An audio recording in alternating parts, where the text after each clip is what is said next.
I don't really understand this this hysteria over the barber shops opening in Georgia. They did a lot of studies on this, which ones could be open. We've all been in lockdown for 4 weeks. How did we get the coronavirus if that doesn't kill it off? So if these are customers and everybody's wearing face masks, who is exactly passing it on to whom? Since both the barber or hairdresser and the customer have been home alone for 4 weeks. Right. They're taking proper precautions, and the way this is being treated, if the New York Times and therefore NBC, ABC, CBS decided, this isn't so good for business, let's all go back to work, they could get everybody totally calm going back to work. Mm-hmm. I just realized today what enormous, we've all known what enormous power the media has, but boy, they can keep these panics going. Yeah. And I think they are. I guess we'll see with Georgia. Georgia is a warning in another way to anyone who wants to be loyal and defend Trump. Governor Kemp can now join the club with Jeff Sessions, Steve Bannon, Breitbart, Milo Yiannopoulos, other rock-solid, loyal defenders of the president whom he sells out for a momentary political advantage. Well, do you think the president sold out the governor, or do you think he said, listen, from my mind and the people who are advising me, I think it might be too soon, but he's the governor, let's see what happens? Maybe I missed it. He was the one saying, let's get back to work. States are going to be doing it at different times. Right. And the governors who take advantage of that, and he turns around for a momentary advantage and attacks him. This isn't an attack. It was definitely an attack. Oh, I think this is a mistake.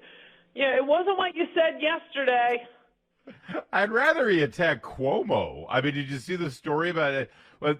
The one thing we knew about this virus, Ann Coulter, was that the people who are over 70 years old, and also, oh, by the way, God forbid, if they're in a nursing home, they are the most susceptible. And meanwhile, Cuomo's administration actually sent people who were positive for the virus to nursing homes.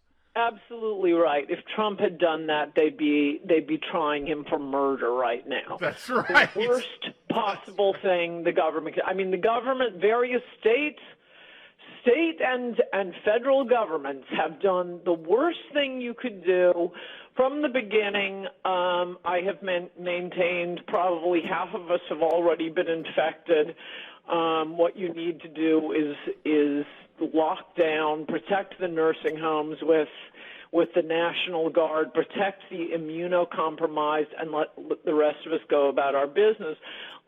Suddenly, the next thing you know, they're closing down all outdoor activities. Do not get exercise. Do not go outside. Do not go to parks. Do not go to beaches. Meanwhile, study after study after study. Oh, sunlight and fresh air reduces the transmission of this. Worst thing you could do. The main venue of transmission of coronavirus, of this Wuhan flu, is being indoors. Who ordered us to stay indoors? Not indoors if you're by yourself, I suppose, and if you only have, one or two other family members, probably not a big risk. But a lot of people don't. A lot of people are being squished in together. They try to go out for a nice walk in the park, or just to take their kids to play t-ball, or go fishing. Yes. And the government tells us, no, go back to your home so you can spread coronavirus. You know what's amazing to me is they seem to be really effective at patrolling neighborhoods and parks and beaches, and they send drones out and they clear everybody out. But every time we talk about taking care of illegal immigrants in this country, they say, well, what are you going to do? Round everyone up and send them back to their country? They're pretty good at rounding people up right now. That's a great point. That's a great point. They're also not particularly good at rounding up criminals. The crime rate, That's right. I mean, New York City is starting to look like Death Wish. Are you going outside, and if so, what kind of mask are you wearing, or do you refuse? Well, the odd thing is, I'm a big mask wearer from way back.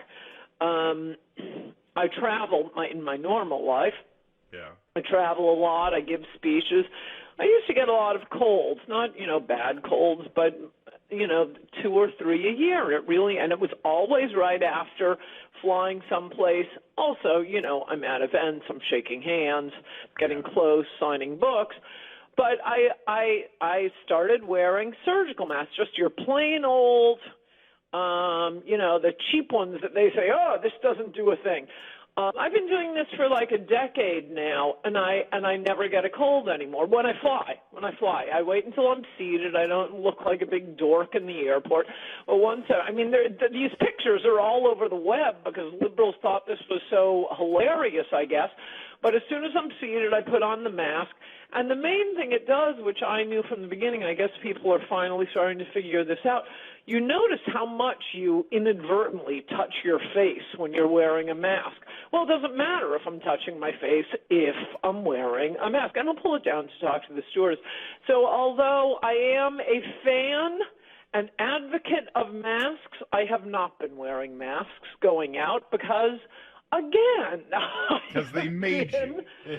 I have been inside or, largely by myself or with just a few other people who have also been inside for, it's been a month now. Yeah. I don't have it.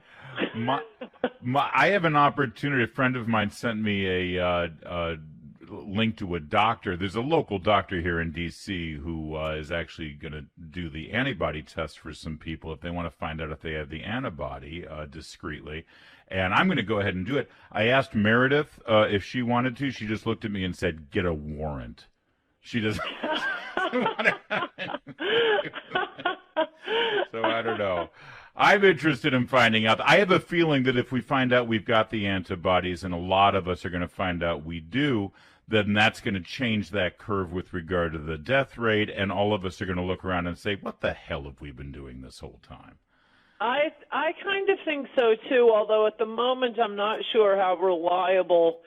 I mean, the problem is they're I don't know what we're testing for, what the purpose is. You just gave one purpose. Totally agree with that. But if you have tests that give false positive, false negative, were you sick around Christmas, New Year's, December, January? Meredith was. She got sick. We actually took our 13-year-old to a hospital on Christmas night.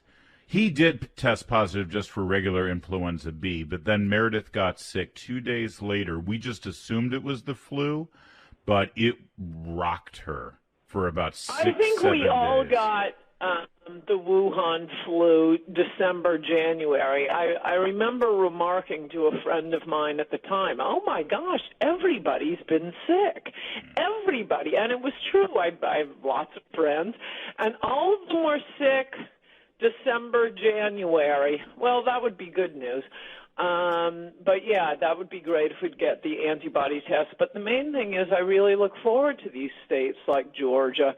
Florida. Whichever one's Florida. Florida seems to be charging ahead, man, and I'm fascinated to see how that works.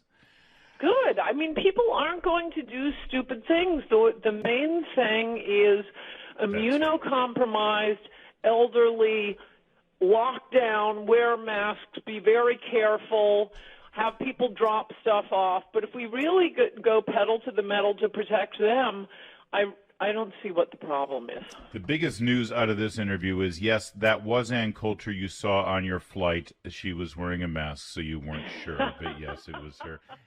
We will make America great again.